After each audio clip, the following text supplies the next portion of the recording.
Hi, I'm Patrick Dean. Thanks for joining me again for the continuing story of the hero's journey. And we're going to be working with part four of our journey together. Now, I think there are moments in life, surely in my life, where I've had like this awakening, where I've gotten it's like a cold water in the face. And what I'm going to share with you about this part of the journey was a huge awakening for me. And so the hero's journey has been the part where we decide we want more in our life. There's the part that we leave home. There's the part that we're in the desert and we're having to look at who we are and decide about the qualities we want to bring forth. There's the part that we find those few people in our lives that are going to support us in this adventure. People willing to hold us accountable and that we can hold accountable. And these are our companions. And so in every great story, whether it's Dorothy and the Wizard of Oz, all the way to Lord of the Rings, or thousands of other stories throughout history that talk about this hero's journey as being one of discovery and being out of our comfort zone and being into stuff that's really challenging.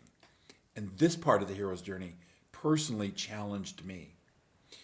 Now, for a good portion of my young life, I thought one of the most important things in my life was to have the right information and to be right about what I believed. And I was a person that could defend myself very well. I always had information. I always had an idea of how the world worked and how other people should view things. I'm sure you aren't that rigid, but I certainly was. And then I came upon this part of the hero's journey in my life.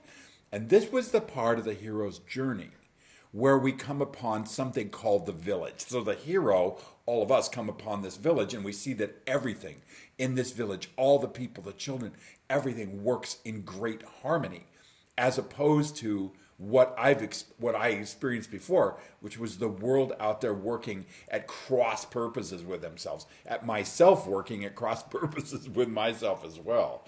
So what we discovered in this village is the secret to this experience of harmony, to this experience of people getting along, to this experience of bringing out the best in each other. So here's how this works. In this village, we meet the elders, and the elders of people are people of wisdom.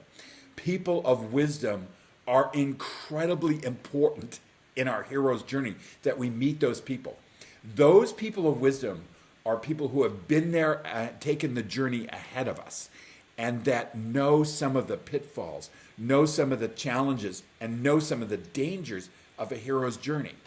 Going out there and starting a new business, going out there and changing our career, going out there and going back to school, or jumping into a relationship with 100% commitment and trust, or all of that stuff that we do out there that requires us to make decisions with insufficient data. And all these important decisions in our life are made with insufficient data. So it's critical that we find these people of wisdom. And in the village of the hero's journey, as we go along, in the village of the hero's journey, here's what we discover. We discover that everyone has a different point of view, that everyone has a different personality. But what's much deeper in the context of this village is that people's personality and people's viewpoints and people's opinions are different because people see things because of their past experience, and they are brought up in the past experience that brought them here. So this village has an incredible respect for different people, different people's ideas, different people's personalities, and the way they see things. There's a respect for how people viewpoint and different people's viewpoints. This is why there's harmony. Not because people are the same, not because they think the same, but because there's an opening for everyone to be an expression of who they are. And of course, in the village, to run this village, they have to have some amazing back and forth, some amazing arguments. How are we going to raise the kids? Are we going to build a dam? Are we going to plow more area? How are we going to trade with our partners? All of those things, the people in that village have to decide. The elders and the people of wisdom have to decide. And there's some spirited back and forth in all of it. But in the end, because there's a respect and a compassion for how other people see the world, that those people in the village are able to come up with a solution that other people can support. This is a rare thing. The leaders, if you consider yourself a leader is a person that does more listening than talking, I think. This has been a huge lesson in my life. I thought leaders were about authority or about knowing or about getting people to do what you want. That's not it at all. True leadership is the ability to hear what is important to other people. True leadership is to be able to hold the vision in your mind and also work with people to get in alignment to that vision. But people only get into alignment on the vision, just like in the village we're in, only get in alignment when they see that they're respected or their point of view has some effect on things. People that feel they don't have an effect, like many companies, probably a company you've worked in at a certain time in your life, that you were simply told what to do and you will do this or you'll get fired. Any group of people like that, they'll kind of go along with it. But there will never be extraordinary results like in this village. So now, all of us heroes learn some great lesson. How do we apply this lesson? How are you or I going to take this lesson of this openness and use it in our life? Well, here's one way to do that. Ask yourself, are there people in your life you simply do not like? Are there people in your life that you simply don't get along with?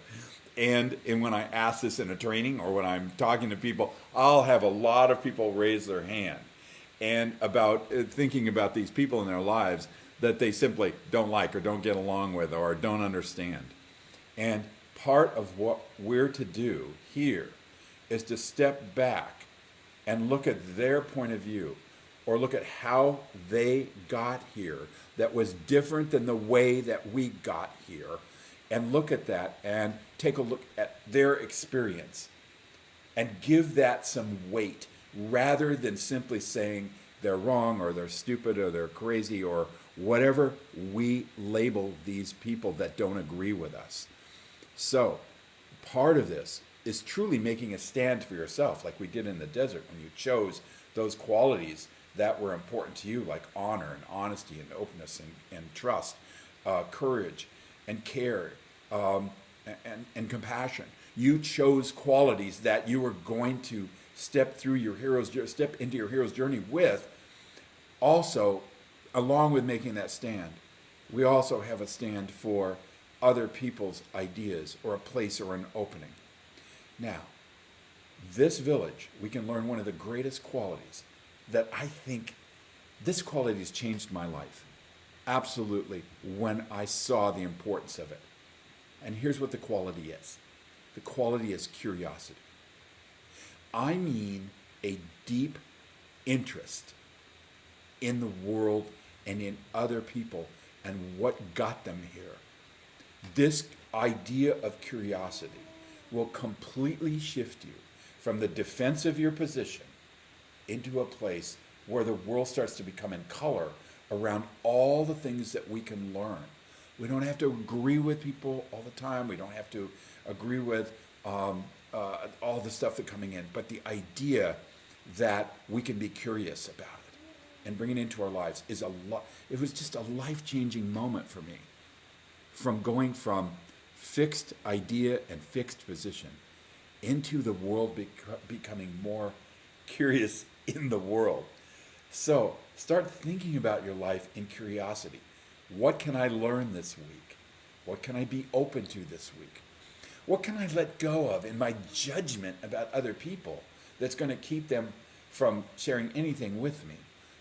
How have I separated myself, surrounded myself with only people that believe in like I do, and closed all of that off? So now your hero's journey. You've met people of wisdom who have shared with you the idea that curiosity is one of the highest qualities that you can operate from. And so now we're going to move on in the hero's journey. That was the village and the people of wisdom. Always search for people of wisdom in your life, people who have been there before, who have had the ups and downs before. The next place we're going to travel to in part 5 is called the jungle. So you're going to need to bring all of your courage to this jungle, because this will be the part of the hero's journey where you start to look at your past, how much you carry with you, the rocks that we have like in an invisible backpack that we can start to let go of, and why we carry those. So get ready, get your machete out, and get ready to jump into the jungle. I'll see you in part 5. This is Patrick Dean for Seminar Systems for Performance Mentoring and Coaching, and I'm excited about part 5. So let's get together soon on that one.